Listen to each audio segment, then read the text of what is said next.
Across the United States, millions of immigrants and their families are watching the news closely, hoping for a breakthrough that could finally ease the pressure of long green card backlogs, delayed work permits, and a system that often feels stuck in time. Headlines are spreading quickly, suggesting that the Senate is finally taking action, that lawmakers are addressing visa delays, and that work authorization relief could be on the horizon. But when you look beyond the headlines and into what is actually happening as of April 2026, the reality becomes much more complex, and for many immigrants, much more frustrating. At this moment, there is no single, unified immigration bill that has passed the Senate and is ready to transform the system overnight. Instead, what we are seeing is a collection of different proposals, conversations, and policy directions moving along separate tracks. On one side, there are legislative efforts like the Reuniting Families Act of 2025, which aims to reduce visa backlogs, modernize the immigration process, and address the emotional and human impact of family separation. The language used in this proposal is powerful because it openly acknowledges that the immigration system has not seen meaningful reform in decades, and that the backlog crisis is not accidental but built into the structure itself.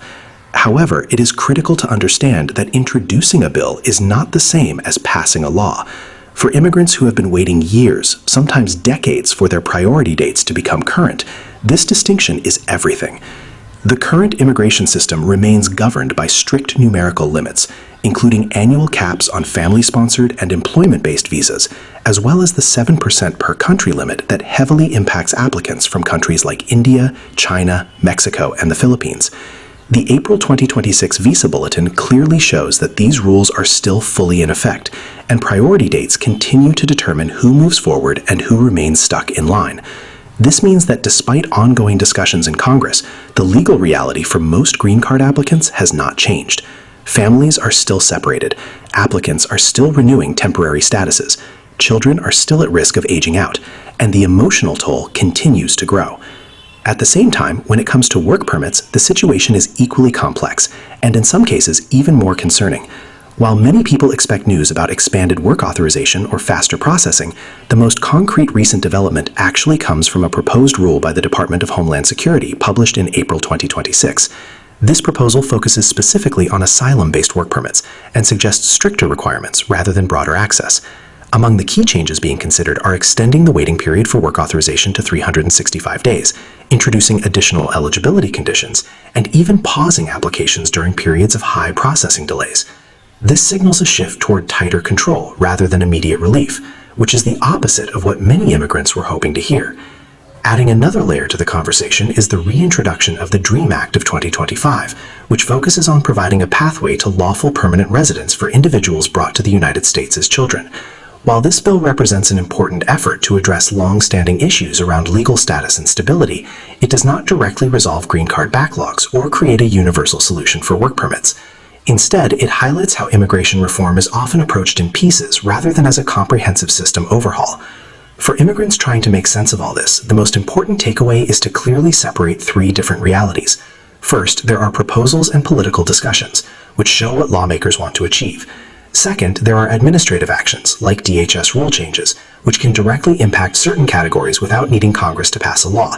Third, there is the current legal system, which continues to operate under existing rules and limitations.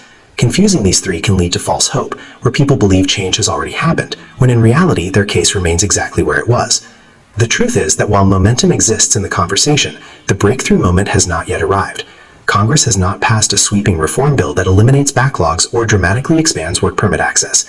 Instead, what we are seeing is a continued debate over how to fix a system that has been under strain for decades.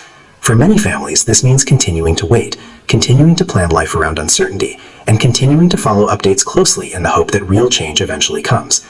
That said, these developments should not be ignored. The fact that lawmakers are still introducing bills focused on family reunification and legal status shows that immigration reform remains a priority, even if progress is slow. The fact that DHS is actively proposing rule changes shows that policy is still evolving, even if not always in the direction people expect. And the fact that the Visa Bulletin continues to reflect heavy demand and limited supply shows exactly why reform is needed in the first place. In the end, the most honest message for April 2026 is this: the conversation is active, the pressure is building, but the system itself has not yet changed. For immigrants, the best approach is to stay informed, stay cautious with headlines, and focus on verified updates that directly impact their category. Because in a system where policy announcements can take months or years to turn into reality, clarity is not just helpful, it is essential.